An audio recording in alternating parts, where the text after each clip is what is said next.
안녕하세요. 오픈하우스홀 임진영입니다. 저 이렇게 바쁜 시간 내주셔서 너무 감사드리고요. 무엇보다 저는 건축계에서 이렇게 이름만 대도 알만한 분들을 한 자리에 함께 해주신 것만으로도 너무나 기쁜 자리인 것 같아요. 그래서 오늘 즐거운 이야기, 또 유익한 이야기 많이 들으셨으면 좋겠고요. 저의 역할은 건축가분들 소개하고 또 간단한 질의응답 이끌면서 포럼 진행하도록 하겠습니다. 가장 먼저 두말할 필요 오늘 오신 분들은 다 제가 굳이 설명을 길게 안 드려도 될 만큼 여러분들이 잘 아실 거라고 생각을 해요. 메스 스터디스의 조민석 소장님은 어, 여러분들이 잘 아시다시피 베니스 건축비엔날 황금사자상을 수상하면서 한국 건축의 어떤 위상을 좀 해외에 널리 알리신 바 있고요. 대표적으로는 이제 레드닷, 죄송합니다, 스페이스닷 하고요. 그 다음에 이제 한국 건축의 그 가장 최전선에서 어떤 예민한 부분들을 긴밀하게 대응하고 계신 건축가 분이시고요. 최근에 지으신 그 당선되신 사우스케이프와 도미노, 대전대학교 기숙사 등 대표작들이 있고, 당연히 문화발전소에 당선되시고 또 최근에 여러 공공 프로젝트에 당선되시면서 공공 영역에서 더 많은 아이디어를 펼쳐내고 계십니다. 조민석 소장님 모시고 강연 먼저 듣겠습니다.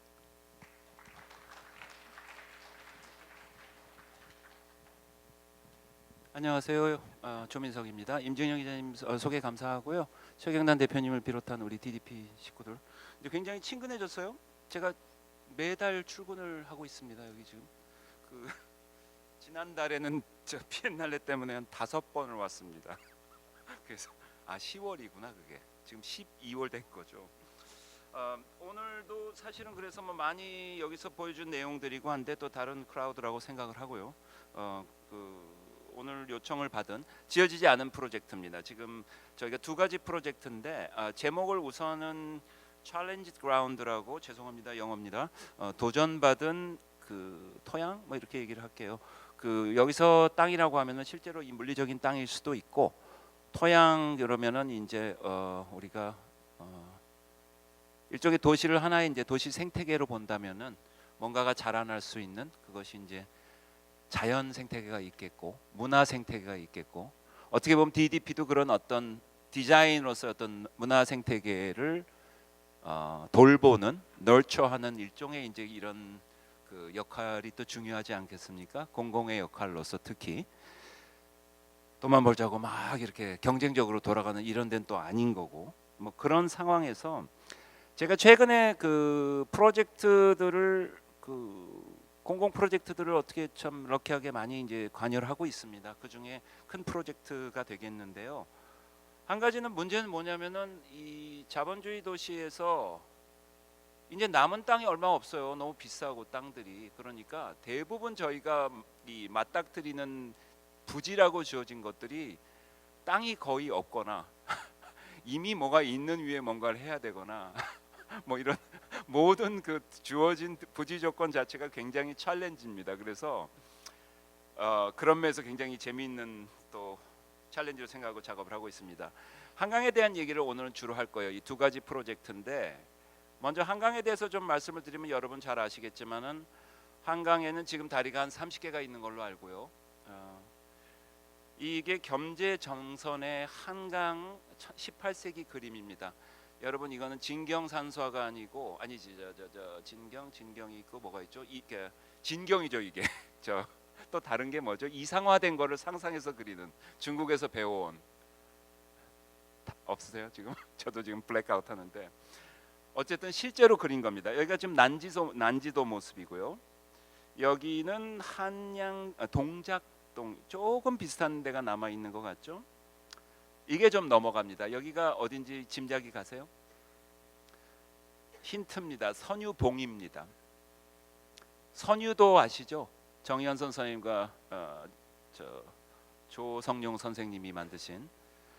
그러니까 지금 이런 지형들이 이렇게 보면은 정말로 겸재정성께서 직접 현장에서 그렸다는 이 풍경화들인데, 양화 여기는 조금 뭔가 나시인 것 같기도 하고요. 남아 있는 것 같고, 무슨 제가 제일 비슷한 데 가본 데가 리오가 가면 이렇습니다. 이렇게 막 산 바위들이 막 이렇게 앞에 굉장히 그 드라마틱한 거기는 바다인데 한강이 이랬다고 그래요. 믿어지지가 않죠.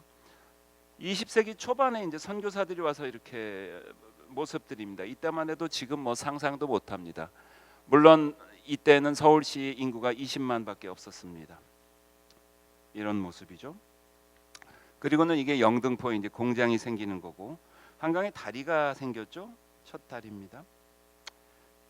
이 영등포 지역으로 연결하면서 이제 산업을 위해서 다니던 기차고요. 그리고 또 이게 폭파된 모습 언젠지 아시죠? 20세기 중반입니다. 이때만 해도 한 6, 70년대인데 굉장히 놀라워요. 대강 여기 지금 북한산이 보이고 여기가 지금 강남입니다.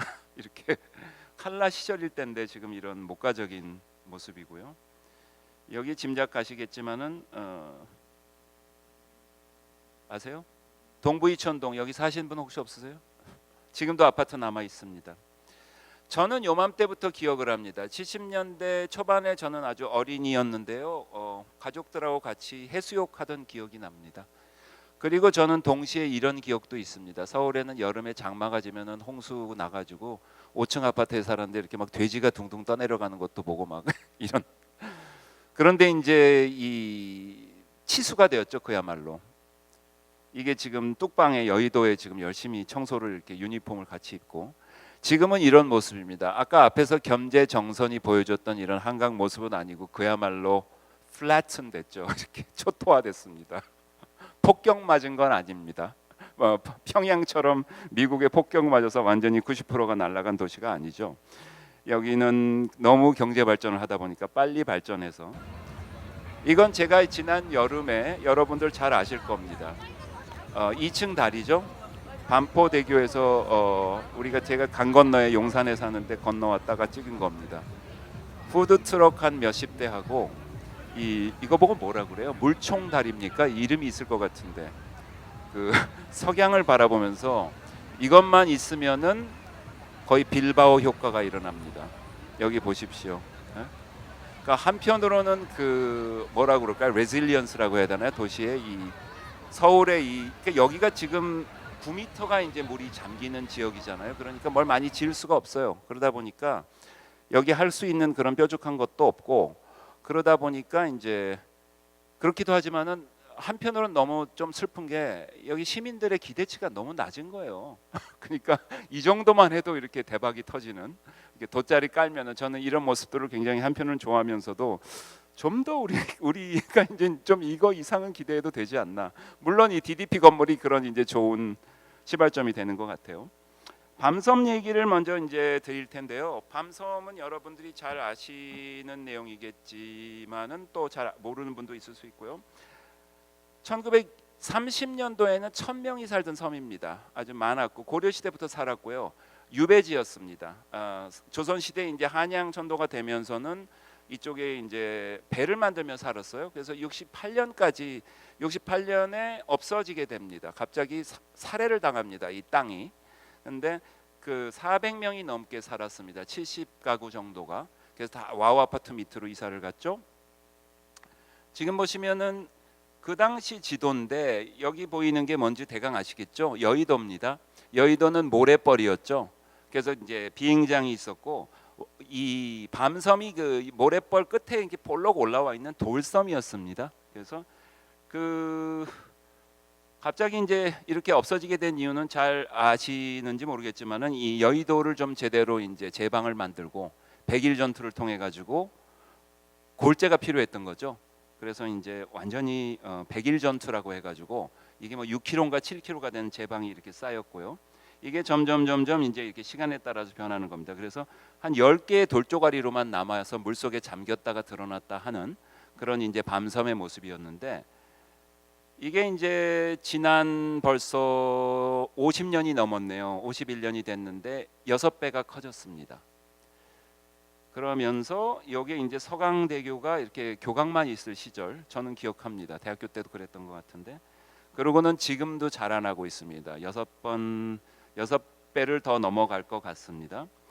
그러면서는 자연의 기환이다, 자연의 어떤 회복이다, 뭐 이런 얘기들을 많이 하죠. 그런데 그리고는 2011년, 12년인가 람사 이콜로지컬 사이트 그래가지고 일종의 뭐 유네스코 같은 거라고 보면 됩니다. 근데 이 철새들의 도래지에 주요 도래지에 주는 그런 중요한 보호구역이 됐습니다.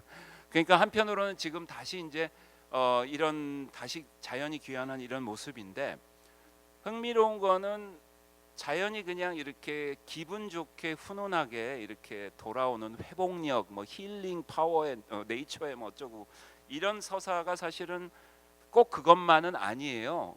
잘 아시겠지만은 밤섬이 돌아온 이유는 이 밤섬 주변으로 나중에 신곡보랑 저쪽 아라뱃길이 있는데, 그리고 한쪽에는 잠실보랑 해가지고 지금 한강은 거의 호수처럼 작용을 하고 있습니다. 굉장히 인공적인 상황이죠. 그러니까 옛날처럼 자연 그 한강이 컬컬컬컬 지나가면 이렇게 다 쓸러 내려갔을 텐데 거의 천천히 이제, 왜냐하면 우리나라의 이제 특히 그 강수량 이런 것들이 굉장히 1년에 잠깐 이렇게 이제 막 물 넘쳤다가 그럼 저쪽 이제 위에서 이렇게 잘 가지고 있다가 이제 또 방류하고 뭐 이러는 건데, 그래서 흥미로운 거는 그 비슷한 시기 요때 이제 그 람사 될 때 봉준호 감독이 괴물이란 걸 하나 만들잖아요, 영화를. 근데 그건 보면은 굉장히 반대 얘기예요. 그 미군이 여기다 방류한 이런 독극물이 이제 어떤 괴물을 만들어내고 사람들을 막 죽이고 다니고 막 이러는 그런 영화였잖아요. 그러니까 그 제가 그냥 여기서 얘기하고 싶은 거는 두 가지 서사로만 지금 굉장히 극단적인 서사로만 얘기가 되고 있어요. 하나는 자연 생태 중심적인 부활 서사하고, 하나는 인간 중심적인 종말 서사하고, 대부분 이 이컬러지에 관한 요즘 담론은 그렇게 두 가지에 굉장히 필요 이상으로 과도하게 드라마타이즈된 그 드라마틱하게 만드는, 그런데 저는 그냥 이걸 있는 그대로 보자는 겁니다. 그리고 여기서 사실은 그러니까 일종의 봉준호 감독 얘기를 들자면은 그 옥자라는 영화 있었죠. 그 슈퍼 돼지 이렇게 막 이렇게 화마 같은 돼지를 이렇게 키우던 소녀가 이제 사랑하게 되고, 그러니까 이게 일종의 돌연변이 같은 자연이고요. 우리는 앞으로 AI부터 해서 이런 강에 이르기까지 굉장히 다양한 비인간 주체들이 만들어내는 환경에 대해서 경각심을 가져야 되고 뭔가를 감지를 해야 된다는 그런 생각이 저는 그 일단은 이 밤섬을 이 프로젝트를 하면서 어떤 태도였어요. 이 프로젝트 자체는 굉장히 단순해요. 그래서 지금 이 당일리 발전소 앞에 3년 전에 저희가 당선이 됐었는데 밤섬이 있고, 밤섬 가까이에 250m 가까이는 갈 수가 없습니다. 근데 한강은 또 뭐 잘 아시겠지만은 대부분은 레저고 고수부지에 그렇게 별다른 다양함이 없어요, 지역별로. 근데 여기는 이제 어떤 생태존과 이쪽에 또 그 강 건너 이제 저 선유도도 있고 강 이 근처에, 그러니까 이런 생태존으로 이제 어떤 테마가 만들어지고, 여기가 또 람사가 되는 바람에 이제 새들을 바라보는 버드 와처를 관한 그런 전망대예요. 그래서 떠 있는 구조물입니다. 그래서 9m가 왔다 갔다 하고요. 그 현상 지명이었는데 어떤 분들은 좀 대부분은 굉장히 눈에 띄는 그런 걸 했었어요. 근데 저는 여기에 그렇게 떼어도 그렇게 막 그 둥둥섬 했으면 됐지 싶기도 하고, 여기서 여기서는 그냥 새가 어차피 가까이 250m 못 가는데 좀 새들한테 방해가 좀 덜 되고, 대부분 여기서 버드 와처 아세요? 여기 그런 분이 있는지 모르겠는데 보통 낙동강에 뭐 나타났다 그러면 다 생업을 제끼고 내려가서 망원경이랑 이거 굉장히 과시적인 이 그 들고서 내려가서 몇 시간 며칠을 거기서 이제 묵으면서 보는, 그걸로 굉장히 기쁨을 느끼시는 그런 분들을 위한 거고, 대부분은 이렇게 풀숲에 숨어 있습니다. 그래서 이제 수초들이 뜰 수 있는 그런 환경이고, 이게 이제 이 도교라고 하죠. 각도가 조절이 돼가지고 물이 이제 차서 9m가 올라가도 갈 수는 없지만 이제 물에 잠기지 않는 그런 구조물입니다. 뭐 이런 모습인 거죠. 그래서 뭐 한 200m가 넘는, 그리고 이제 한강이라는 데가 워낙에 이제 이 스트림라인돼서 자동차 위주로만 만들어진 이런 도시잖아요. 근데 그런 것들 지금 어떻게 보면 조금 말이 안 돼요. 이렇게 최단 거리를 가는 게 아니고 이렇게 구불구불 가면서 최대한 어떤 물하고의 접촉면을 많이 주려는 그런 노력을 했던 프로젝트고요. 지금 현재 굉장히 다양한 그 주체들과 관련 유관업 그 관련 부서들하고 지금도 3년째 지금 가고 있고, 계속해서 지금 뭐 징여 지금 얘기가 되고 있는 그런 뭐 디테일한 것까지 다 말씀드리긴 그런데, 그래서 기본적으로는 우리가 새들을 보호하기 위해서 250m에 딱 접점에 있지만은 이쪽도 좀 생태적인 환경이 돼가지고 굉장히 어떻게 보면은 여기도 변종 같은 생태 환경이죠. 새들이 이렇게 좀 찾아올 수도 있고 이런 환경이 되면 어떨까 했던 건데요. 그러면서 이제 굉장히 지난한데 작년 요맘때가 저희가 발표를 할 때네요. 이 그 당일리가 또 공고가 났어요. 그래가지고 오픈 컴페티션이었는데 이 바로 이제 뒤쪽에 있습니다. 그래서 뭐 여러 회사들이 참여를 했었는데 저희가 어떻게 보면 좀 득을 본 게 있었던 것 같아요. 왜냐하면 남들보다 2년 먼저 현장을 이렇게 꼭 그럴 생각으로 한 건 아니었는데 밤섬 때문에 다니면서 얼마나 복잡한 이 상황인지를, 밤섬이 챌린지 그라운드로 하면 여기는 땅이 아니고 물이 이제 어떤 공공 영역이 된다는 거라면은요, 당일리는 여기에는 거의 땅이 남아 있질 않고 있는 건물 자체가 이제 땅이 된다고 보면 될 것 같습니다. 인테리어랑 또 바깥 외부 서비스랑요. 이게 몇 년 전 사진인데 이 일이 생기게 된 전제는 어떻게 보면 2004년부터 이창동 장관부터 시작이 돼요. 근데 그때가 막 런던의 테이시 2000년에 열리고 테이트 모던이, 그리고는 이제 여기가 6호기라고 이제 4호기, 5호기가 있었는데 이게 새롭게 지어지면서 이게 발전기라는 게 엄청난 냉장고 무슨 기계잖아요. 전기를 생산하는. 그러니까 오래되면 또 이제 갈아야 되고 기술이 바뀌고 하니까 이거를 비워 놓느니 이제 여기를 뭔가 아마도 이런 그 하이라인도 그렇고 테이프도 그렇고 거의 바이럴 프로젝트라고 하죠. 바이럴 비디오처럼 이렇게 뭔가 하나가 터지면 세계에 영향을 주는 게 있는데 아마 그 영향을 받은 건 사실이고요. 30년대에 제일 처음에 생겨났습니다. 당일리의 모습입니다. 지금 보시면 황포 돛담배가 있고 여기가 그 서강 8경이었다고 하는 데인데 아마도 여기가 밤섬 주민들이 만든 이런 배일 거고요. 여기 점점 변하고 있는 모습들이고요. 50년대 전쟁 직후입니다. 2호기, 3호기가 지어졌을 텐데 이때만 해도 굉장히 낭만적이죠. 이렇게 굴뚝 연기를 바라보며 뭔가 모더니티에 뭔가 한 이런 향수 같은 뭐 이런 그림입니다. 여기 보시면은 당일리가 있고 지금 보이는 데가 아시죠? 절두산 성지. 여기가 지금 여의도입니다. 밤섬이 지금 살아남아 있는 겁니다. 놀라운 사진이죠. 그러니까 지금 이 장소의 어떤 역사라든지 우리가 너무 빨리 지나왔기 때문에 굉장히 좀 초현실적인 것들을 볼 수 있었어요. 그리고는 70년대 이제 4호기, 5호기가 지어지는데 지금 현재 건물입니다. 이제 치수가 보이죠? 그러면서 단절이 보입니다. 강하고 만나는 이런 그 낭만적인 풍경은 사라졌고요.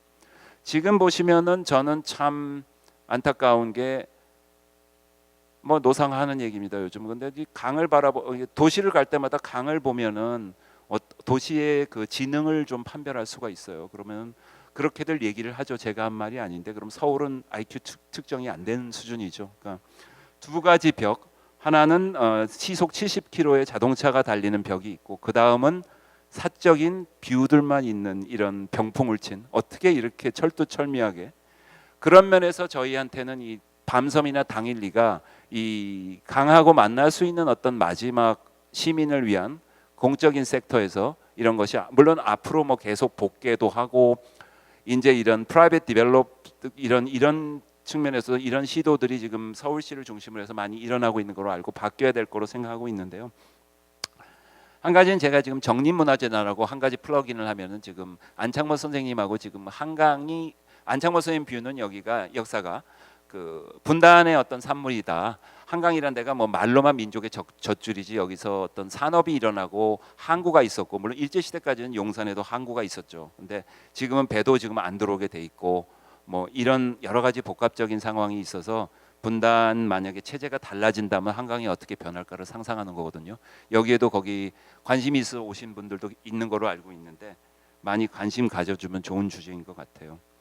그래서 제가 처음에 현장을 갔는데 당일리 그 땅 앞에서 밤섬을 바라보는 건데 이런 뷰예요. 그러니까 제가 밟고 있는 땅 레벨이 여기인데 거의 3.5m 높이의 이 교각이 지금 강변도로가 날아가고 있는 겁니다. 그래서 처음에는 굉장히 기운이 빠졌습니다. 내가 여기를 무슨 워터프론트에 굉장히 멋있는 그 무슨 스노에타의 오페라 하우스 같은 걸 좀 해볼까 그러고 갔다가 그랬는데 다들 데리고서 이제 현장 옥상을 올라가 보니까 전혀 하늘과 땅 차이에 이런 뷰가 보이는 거예요.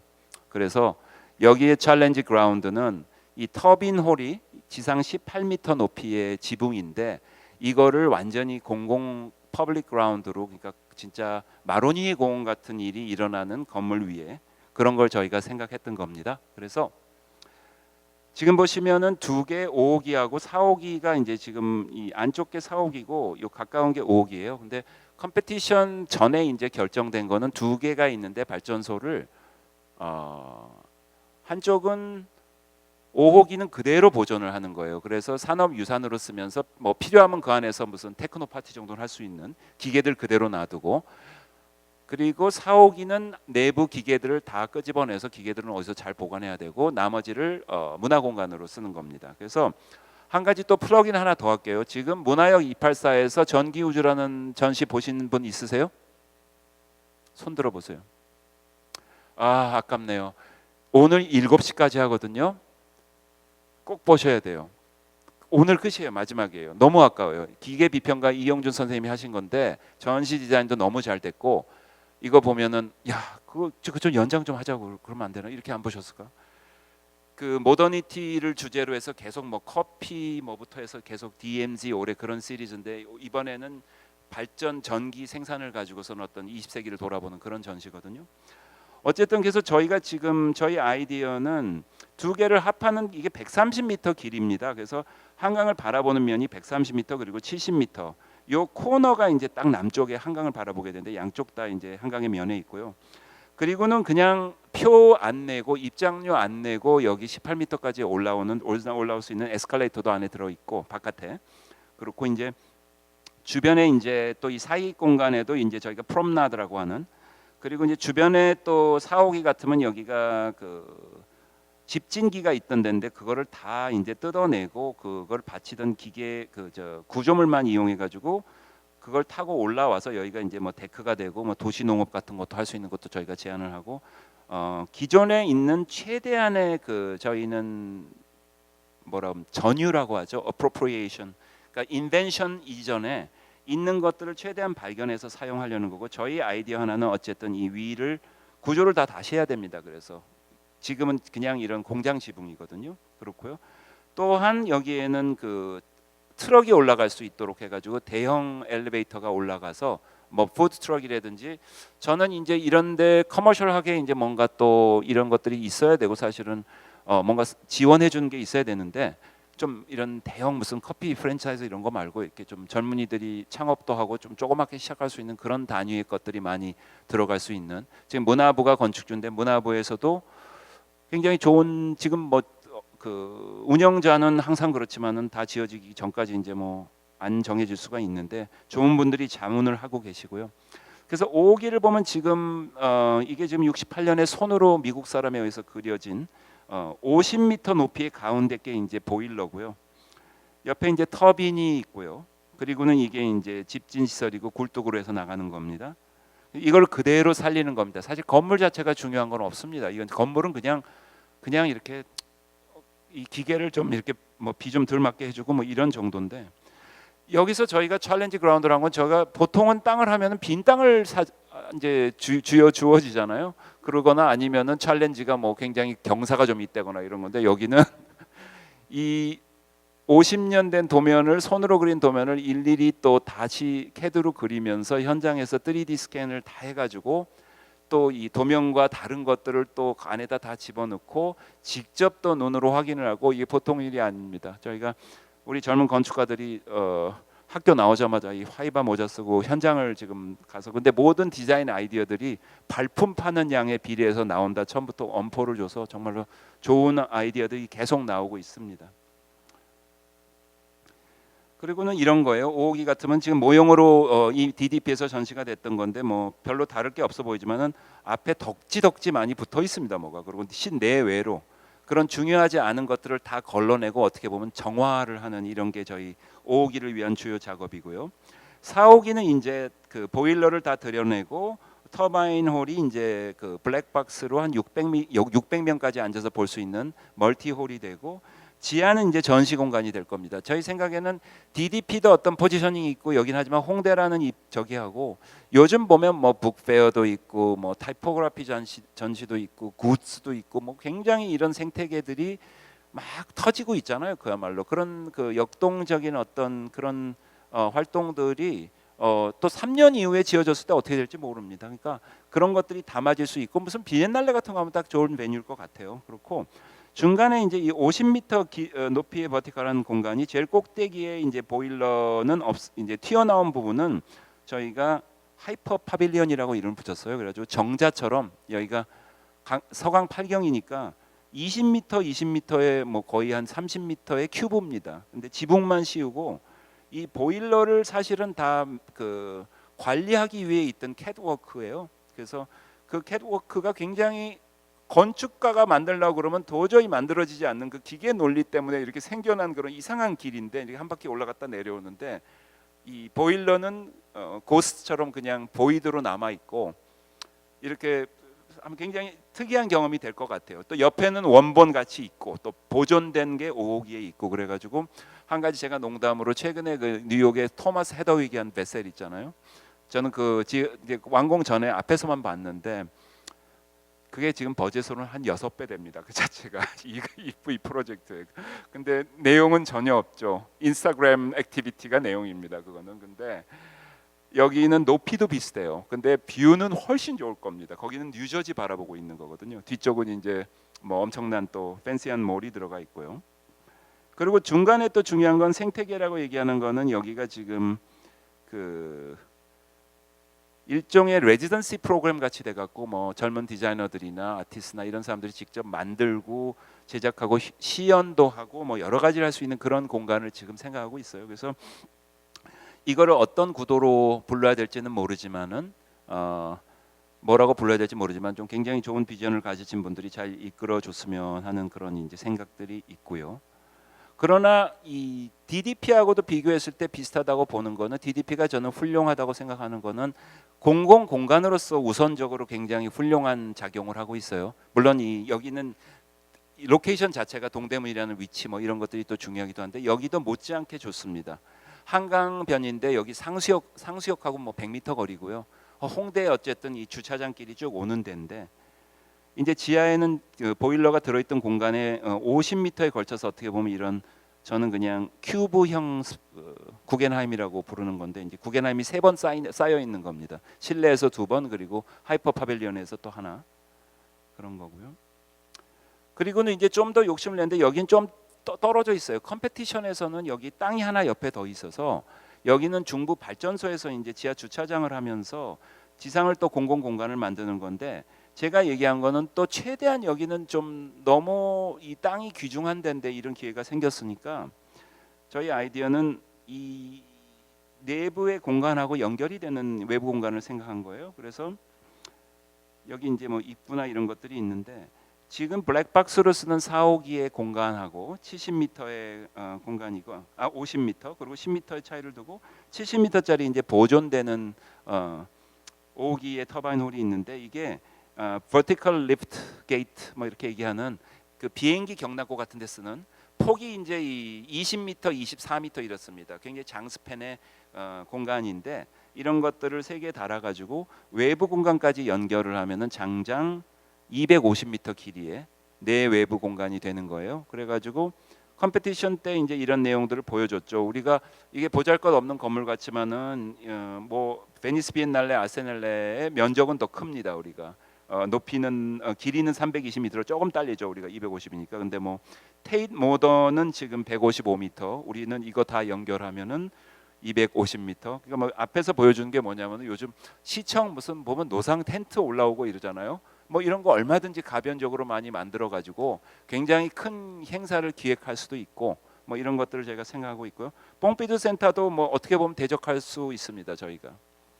그리고 이제 이런 모습이 좀 더 보시면은 지금 이게 안쪽이 50m 그리고 10m가 연결이 되고 70m에서 130m의 대공간이 이제 한눈에 펼쳐지는 그래서 일종의 이제 이게 바깥까지 연장이 되면은 250m 길이가 되고요. 이거를 만들어 놨더니 여러분 아실지 아시겠지만은 세드릭 프라이스의 펀 팔레스가 생각이 나는 사람들이 많으시더라고요.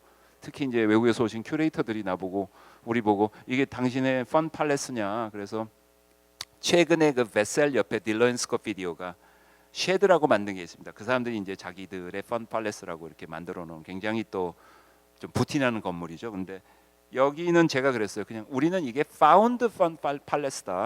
우린 디자인한 거 거의 없고요. 있는 구조 갖다 쓰고 펀 팔레스 자체가 뽕피두의 어떤 영감을 줬던 건물이잖아요. 혹자는 뽕피두가 펀 팔레스의 천박한 버전이라고. 왜냐하면 세딕 프라이스는 굉장히 담론 쪽에만 주로 굉장히 이상적인 사람이었고 세상에 지은 게 몇 개 안 됩니다.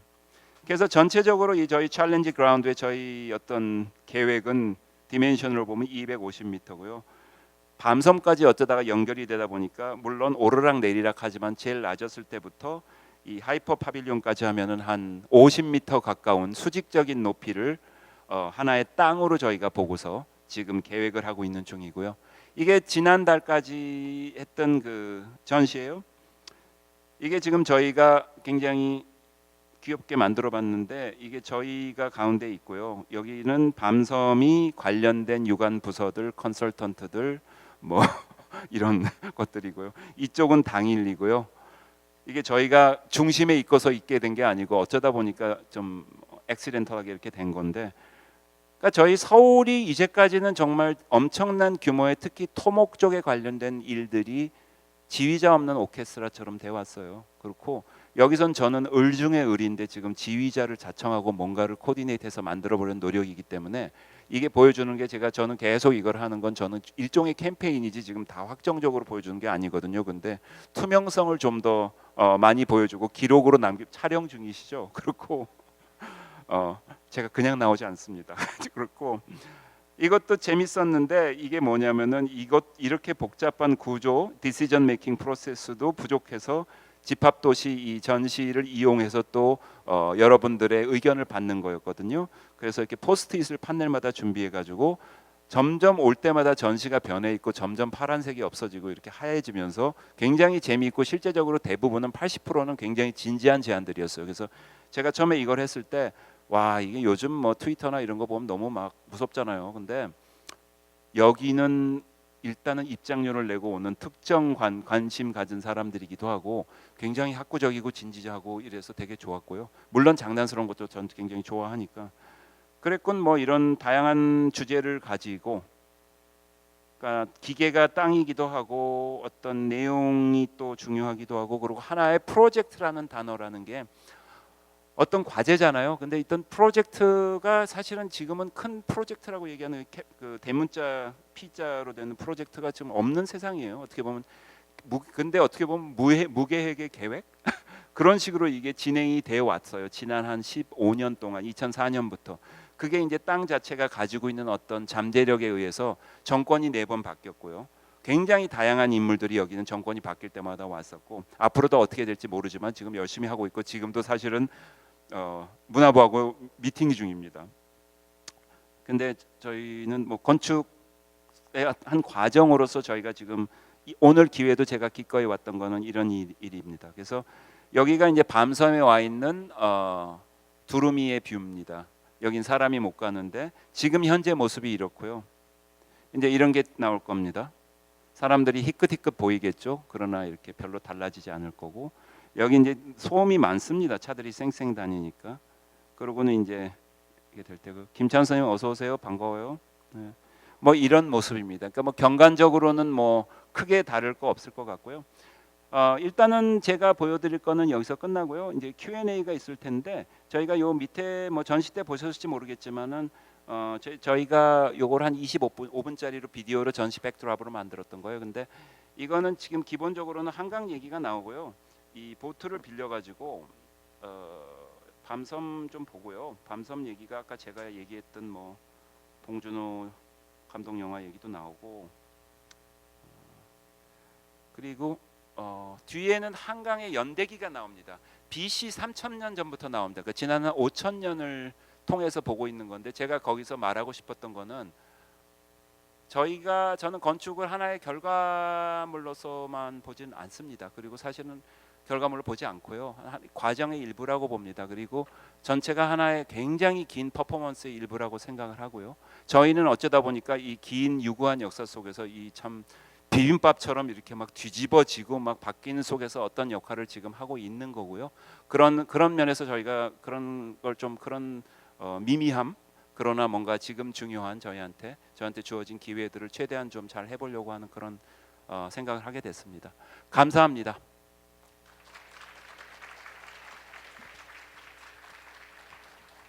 아, 저희가 이제 자유롭게 나누는 시간을 갖기 위해서 이렇게 질의응답을 할 텐데요.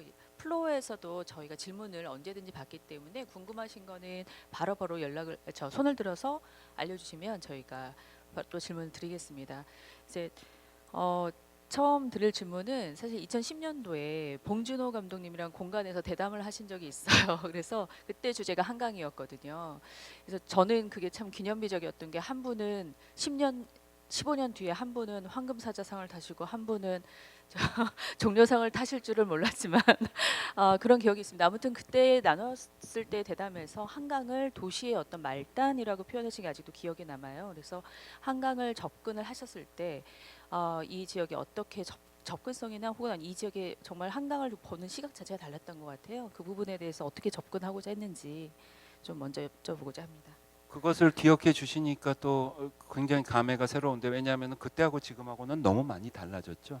그때가 아마도 오세훈 시장님의 말기 때 어쨌든 뭐 한강 네, 르네상스가 맞습니다. 나오고 네. 그 한참 그 좀 분위기가 달랐을 때고, 한강이 지금처럼 이렇게 가까이, 지금은 많이 그 달라져 있죠. 예. 그러면서도 아직도 기본적으로는 지금 이 한강을 어디까지 인공적으로 그리고 자연성을 어디까지 회복해야 될까, 이런 부분들이 아직 그 공론화는 돼 있으면서 마무리가 안 돼 있는 상태고, 굉장히 정치 바람을 타기도 하고, 아시겠지만 뭐 4대강 뭐 그랜드 카날에서 4대강에서 또 언도잉하는 그런 페이즈가 있고, 지금 굉장히 복잡한 상태예요. 그래서 사실은 롱텀 비전을 가지고 이렇게 갈 수 있는 그런 저는 그런 것들이 좀 있어줘야 되는데, 퍼블릭 섹터에서 사실은 이 4년 주기, 5년 주기의 이런 지금 우리가 가지고 있는 민주주의에 조금 챌린지된 어려운 그런 상황인 것 같기도 하고요. 그런 면에서는 좀 아쉬운 부분, 지지부진한 부분이 있는데, 그때 뭐 본 감독님하고는 뭐 어쨌든 저는 굉장히 그 교각이나 그 당시에 그 취수 무슨 저 처리장이며 이런 그 알려지지 않은 그 공간들의 그것들을 배경으로 쓰셨는, 특히 그 원효대교 근처가 많이 나왔었는데, 그런 거에서 그냥 굉장히 뭐 재미있었다고 얘기하고 그랬던 것 같은데요. 네, 말단에 접근을 하게 되리라고는 생각을 못했었던 것 같아요. 네. 당시에는. 네. 그리고 지금은 말단을 또 이렇게 좀 센터로 보는 그런 생각도, 그게 이제 무슨 르네상스도 있고 여러 가지 지금 이렇게 멈춰 있는 아니면 그 보류되어 있는 여러 몇 가지 프로젝트들이 있잖아요. 네네. 한강에. 네. 그런 면에서는 지금 안창범 선생님하고 안창범 선생님이 초대하신 거예요. 그런 디시스를 가지고 이 분단 상황 때문에 지금 이런 한강이 어떻게 보면 그런 말단이 될 수밖에 없는 상황인 거고, 일종의 아파트가 방패 역할을 해주는 거라고 할 수도 있고요. 이렇게 열려 있게 안 만들어 놓고 켜켜이 그랬는데, 그 조금 이제 새롭게 생각해 볼 때가 됐죠. 사실 또 이제 당연히 문화발전소가 도시 재생 프로젝트로서 또 산업유산을 활용하는 되게 핵심적인 사업이잖아요. 그런데 결국 이제 요즘 핵심은 화두는 사람들을 어떻게 모으는가인 것 같아요. 맞습니다. 네, 이제 건축에서 아까 이제 많은 걸 고민하셨을 텐데, 건축이 모든 것을 다 해결할 수도 없지만 또 건축이 할 수 있는 일들이 무엇을 고민이 많으실 텐데, 어떤 전략으로 정말 이걸 물리적으로 어떻게 개입하고 어떤 상징을 두고 뭐 다양한 방식이 있을 텐데, 건축가로서 가장 사람들이 이곳에 모여들게 하기 위해서 고민한 지점들은 어떤 게 있으셨는지 좀 궁금합니다. 좋고요. 그 좋은 질문이고 저도 많이 고민하는 부분인데, 왜냐하면은 건축가들이 사실은 자기들이 건축이라는 그 매체, 디시플린 이런 것을 통해서 할 수 있는 일에 대한 과대평가들을 대부분 많이 해요. 그렇고 아니면 또 이 극과 극인데 굉장히 과소평가를 하고 자괴감만 빠져서 그냥 서비스 업종으로 그냥 가버리기도 하고 하는데, 저는 그래서 그것도 굉장히 냉정하게 할 수 있는 부분을 정확하게 어느 정도까지 갈 수 있는 거, 그리고 항상 거기서 좀 위에를 바라보면서 이렇게 푸시하고 지르고 그런 것들이 굉장히 중요하다고 생각을 하는데요. 제가 이런 말씀 드리는 게, 많은 꿈을 꾸고 했다가는 참 이 들어와 써주시는 분들이 우리 마음대로 이렇게 안 되고 건축가만 혼자서 허물을 켰구나 뭐 이런 그런 생각을 할 때들이 많이 있고, 그러나 건축물이라는 건 뭐 DDP도 마찬가지지만 처음에 여기서 뭐가 일어날지도 잘 모르고 이렇게 만들어지면서 이게 사실은 점점 이제 5년이 되면서 이게 숙성이 된다고 할까요? 뭐 이런 그것도 사회적인 생태계라고 얘기할 수도 있고 문화적인 생태계라고 할 수 있고, 그런 것들이 자라나는 그런 시간이 필요한 건 맞거든요. 근데 그럼에도 불구하고 조금 강력한 비전을 가지고 사실은 그 요번에 그 아까 제일 후반에 보여드렸던 게 이제 컨텐츠에서 그런 부분들을 뭐 공연계나 미술, 다른 또 뭐 다원 예술 뭐 이런 좀 다양한 그런 그런 쪽에 계신 분들을 모셔놓고 그것도 일부러 녹음을 해놓고 나중에 관장 되실 분 아니면 전체 디렉터 되실 분한테 이건 자료로 꼭 드리자 뭐 그러고선 저희가 만든 그게 주된 목적이었는데, 그 저희가 건축으로 한 부분은 그런 거예요. 이를테면은 제가 그렇게 얘기를 했어요. gentrification proof design 그런 게 있을까? 그게 이제 이를테면 푸드트럭 같은 거 올라가게 해놓으면은 그게 일종의 뭐 그것도 뭐 일부만 할 수 있는 걸 수 있지만은 대부분은 건축가들이 뭔가 그럴싸한 건물을 만들어 놓으면은 어느 순간 그 건물이 지어질 때 되면은 그 지역이 완전히 달라져 있잖아요. 스타벅스가 막 들어와 있고 제가 이태원에 17년째 한국 돌아와서 처음에 전혀 다른 동네였어요. 들어왔다가 원흉입니다. 거기에 대한 제가 그 죄책감이 커가지고 이번에도 그래서 시네마테크를 제가 얼마 전 몇 달 전에 우리 박 시장님한테 보여드리면서도 제가 부탁이 있다고 그 주변 좀 장기 임대 좀 많이 해놓으면은 그 영화계 젊은 사람들이 어차피 이것도 그 문화 생태계를 만들어 나가고 이러는 거니까 그 많이 공간이 필요할 거다. 근데 우리 지을 때 돼갖고 또 다른 동네 돼버리면은 저는 그거는 관해서 또 한 번 또 놓친 기회 뭐 이렇게 되고 건물 하나만 유니크하게 남고 이건 좀 아닌 것 같거든요. 그래서 그런 생각들이 이제 뭐 일종의 거버넌스랑 뭐 건축이랑 또 좋은 비전을 가진 리더들이랑 다 같이 이제 만들어 나가야 될 부분이라고 생각해요. 그래서 좀 건축에서는 그래서 그런 뭐 트럭을 올려가지고 젊은이들 그런 상상하는 거고, 그다음에 물론 관광지로 대박이 터져야죠. DDP처럼도 그렇고. 그런데 이 지역 주민들도 그냥 아침부터 24시간 일주일 내내 산책도 하러 오고 조깅도 하러 오고 뭐 농사도 짓고 이러면 좋겠다. 땅 넓은데 그냥 관상용 조경하지 말고 그래갖고 막 도시 농업이라고 막 해놓고 지금 그것도 약간 싸워가면서 하는데, 사실은 그거는 구세주 같은 좋은 그 디렉터가 나타나야지 되는 거지. 건축가는 게 힘이 없잖아요. 근데 우리가 계속 던질 수는 있죠. 네. 그러니까 뭐 그런 생각입니다. 그리고 앞으로도 사회적으로 건축가들이 뭐 좀 말빨이 먹혀야 돼 이제 뭐 그런 게 되는 거잖아요. 그런 것들을 많이 해야죠. 그리고 한 가지 제가 최근에 되게 고무적이었는데, 상해에서 무슨 도시 컨퍼런스에 그 프란시스 모리스 테일 런던 관장님이 오셨댔어요. 그래서 같이 발표를 했는데 제 거를 다 보여드렸어요. 그래서 제가 버젯 테이트 지금 하고 있다고 너무 좋아. 그런데 그런 어떤 지향점에 대해서 굉장히 아까 말씀드린 그 테이트 자체가 지금 바이럴 해가지고 어떻게 보면 또 특이한 거 뭐 하나 생기면은 온 세계가 동질화되고, 특히 문화에서 이렇게 삼투압이 센 쪽 저쪽 뭐 미국 어디라든지 영국 이런데 유럽이라든지 이런 데서의 좀 생각이 있으신 분들은 굉장히 죄책감을 가지고 계신 부분들이 있어요. 한편으로는 이 세상 왜냐면 그 있는 자리도 중국에서 그런 비슷한 걸 하려고 막 또 무지막지하게 막 이렇게 달려드는 그런 거에 이제 띵크탱크처럼 모였던 건데, 그래서 뭐 나름 마음적으로 좀 그런 아이디어들을 이렇게 구체적으로 이렇게 피드백을 주시면서 좀 좋은 그 지원이랄까 그랬습니다. 예. 근데 건축가가 뭐 나서서 뭐 다 할 수 있는 거 없습니다. 혼자서. 어, 좀 고민이 되는 지점인 것 같아요. 그리고 또 이제 이 기획의 출발점이 사실은 이제 저희가 DDP 공간에 대한 DDP 건축물에 대한 고민을 하다가 이런 자리를 마련을 하게 됐는데 이제 여쭤보고 싶은 거는 사실 DDP는 개관 막 지어졌을 때는 사실 랜드마크 이슈도 있고 비판이 강도가 굉장히 세서 제대로 뭔가 이것에 대해서 저희가 얘기를 해볼 수 있는 자리조차 없었던 것 같아요. 그래서 소장님이 보시기에 이 DDP 건축이 가진 장점, 매력 혹은 이제 이 건축물이 갖는 특징이 어떻게 도시에 영향을 미쳤다고 생각하시는지 그 의견을 조금 듣고 싶습니다.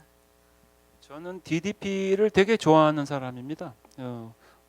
한국 건축계에서 모르겠어요. 좀 그렇긴 한데 잘 적고 일단은 그 공공 건축물이 이런 퀄리티로 정말 눈높이를 높여줬고 그 자하디스 선생님의 작업으로도 중국에 있는 그 어떤 것보다 그리고 정말 이제까지 한 어떤 것보다 그 유작으로서 굉장히 훌륭하게 꼽히는 제가 가본 건물들하고 비교를 하면 그렇고요.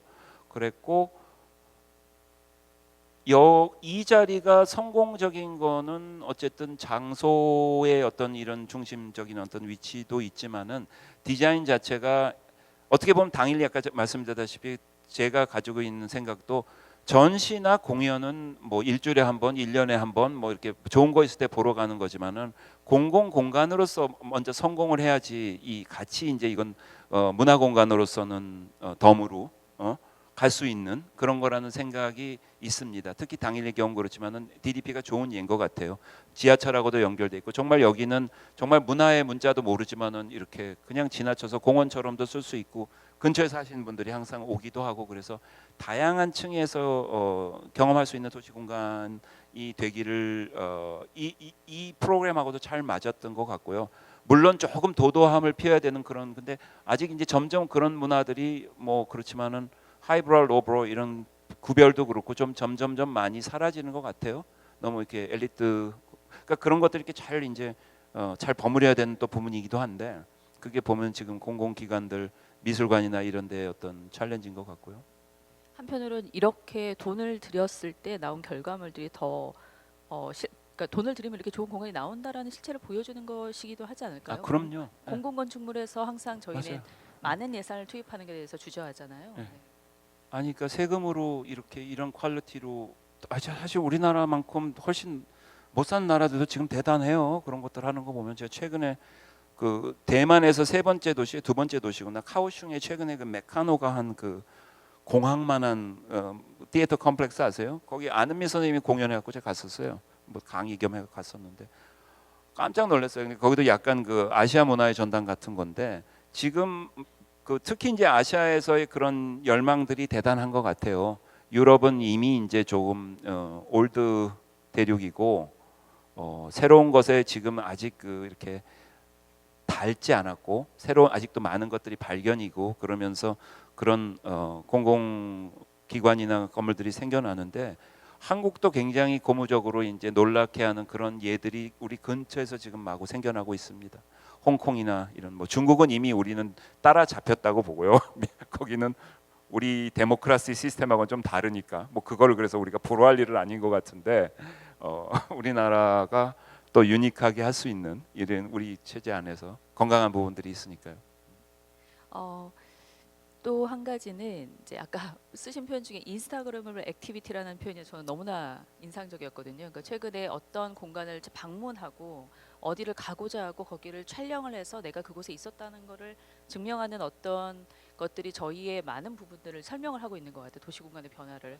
그래서 이제 그런 공간들을 방문하거나 혹은 그걸 찾아서 갈때 사람들이 이 건축물 혹은 이 장소에서 좀 어떤 것을 좀 봤으면 좋겠다 혹은 어떤 태도로 접근했으면 좋겠다 건축가로서 혹은 이런 것을 이렇게 접근하면 좋지 않을까라는 그런 생각이나 제안들이 있으실까요? 조언? 조언은 조금 과다로 인스타그램 현상에 관련해서요. 네네. 그건 제가 만든 그 단어는 아니지만은 저는 지금 문화가 이제는 한 방향만 아니고 이렇게 다방향이고 한국이 이제 뭐 한류나 이런 걸 통해 가지고 세계 문화에 영향을 끼친 게 있는 게 하나가 전 첫 번째가 뭐라고 생각하냐면은 단어 하나가 셀카예요. 영어로 셀피 나오기 몇 년 전부터 우리나라엔 셀카가 있었고요. 그 당시에는 외국 사람들이 이렇게 내 친구들이 한국 오면은 지하철에서 이거 찍는 사람들 보면 깜짝 놀랐어요. 창피하고. 근데 지금 다 자기들이 셀피 하면서 하고 있어. 그러니까 일로 나간 거고 그 다음에 하나가 인스타그래머블 뮤지엄입니다. 그 단어도 물론 거기서 나온 거지만은 뭐냐면은 왜 제주도의 제일 유명한 박물관이 뭔지 아시죠? 테디베어 미술관. 요즘 어디 기사들 보면 뭐 샌프란시스코에 무슨 아이스크림 뮤지엄이 뭐 미국 최초의 인스타그래머블 뮤지엄이니 뭐 그게 또 뉴욕 분점이 생겼고 지금 그 문화가 어떻게 보면 이쪽에서 저 같은 사람은 굉장히 실리하다고 생각하는 그게 뭐 꼭 나쁜 건 아닌데 그것만 하면 좀 문제는 있겠지만은 그런 것들이 퍼져 나가고 있는데요. 건축이 그래서 잘 되는 게 결국은 우리 헤더윅 선생님도 있고 물론 사진도 잘 받아야 되고 그런데 다 잘하면 좋을 것 같아요. 근데 저는 DDP라는 건물이 그런 걸 충분히 할 수 있다고 생각해요. 그러니까 저는 DDP가 너무 아쉬운 게 이 디자인 뮤지엄 그러면은 이 백드랍이 지금 굉장히 화려하잖아요. 그러니까 디자인으로 치면은 무슨 매트에 뭐 패션 갈라 매년 하잖아. 비욘세 나오고 막 이렇게 레드카펫 어마어마하게 이 화려한 백드랍을 가지고 있는데 아직 너무 소박하다는 느낌도 있고요. 그러니까 여기서 물론 그런 것들이 같이 산업도 같이 크고 해야 되는데 그러고는 뭐 DDP 얘기를 좀 더요? DDP 얘기 제가 좀 작정하고 저 사실 잘 몰라요. 근데 그 DDP를 요번에 그 비엔날레 때문에 많이 왔었는데 여기 무슨 샵들 많잖아요. 제가 사고 싶은 건 하나도 없어요. 저 쇼핑 좋아하거든요. 그죠? 우리 이태원 가면은 요즘 이 힙스터들이 이렇게 만들어 놓은 편집 샵들 요즘 디자인 뭐 지금 백화점에도 컨란스 들어오고 미센츄리 모던 퍼니처 들어오고 관심 굉장히 크거든요. 여기는 어떻게 물론 그런 그 자유 경쟁 마켓하고 같이 이렇게 그런 바람이 아니고 그거보단 좀 고고하게 뭔가를 이렇게 너처링 그러니까 이렇게 그 돌보면서 또 이렇게 만들어야 되는 부분이 있는데 전 그야말로 여기서 좀 뭐 훌륭한 건축가나 뭐 좀 디자이너나 이런 사람들 뭐 자주 방문을 받기는 하는데 여기에 데려올 일이 없었어요 이제까지.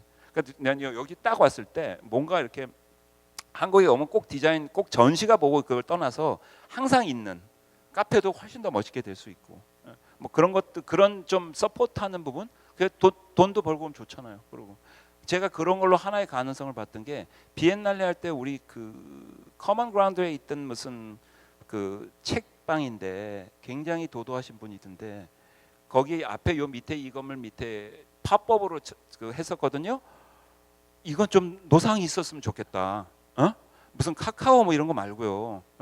그러면 나는 여기 이런 거 몇 군데 샵 몇 개만 있어서 지나가다 들려서 요즘 새로 나온 책이 뭐고 요즘 무슨 디자이너들은 누가 있고 이런 것들이 진짜 약간 백과사전 그러나 후진 것도 잘 걸러야 되고는. 근데 그게 항상 그렇지만은 요즘 뭐 테이시나 모마나 이런 데는 전시 하나 끝나면 샵이 있어요. 그리고 그게 이제는 어쩔 수 없거든요. 근데 왜 관에서는 꼭 이렇게 좀 그런 것들이 좀 그럴까? 그건 이게 경쟁을 안 해도 돼서 그래도 이렇게 갈 수 있으니까 그러나 뭐 그런 게 하나 좀 사족 같은 부분인데 전시야 이제 앞으로 계속해서 이제 중요한 이런 시그니처 이벤트 같은 게 정기적으로 또 있고 막 계속 바뀌어가면서 뭐 역동적으로 가겠고 시간이 이제 5년 동안 너무 많은 일을 해오셔서 저는 뭐 일단은 제가 그냥 모르는 입장에서 외람되게 말씀드리는 건데 근데 그건 사실은 사람이 하는 거고 사실 눈썰미가 있고 이런 것들을 딱 아닌 건 아니고 잘 걸러줄 수 있는 그런 어떤 역할도 있어야 되고 그런 게 또 여기 기관으로서의 권위일 수도 있고 그러면서 또 포용하는 부분도 있어야 되고 저는 그런 게 좀 있으신 건데 제가 좀 몰라서 그러는 거죠. 말씀하고 나니까 좀 미안하네요. 네, 저희 플로어에서 좀 질문을 해주시면 좋을 것 같아요. 편하게 질문을 해주시면 좋겠습니다. 우선 플로어에서 더 질문이 없으시면 오늘 이 이제 첫 번째 강연 세션을 좀 마무리를 하려고 합니다. 다시 한번 이렇게 귀한 시간 내주시고 재미있는 말씀 많이 해주신 조민석 소장님께 박수 부탁드리겠습니다. 경청해 주셔서 감사합니다.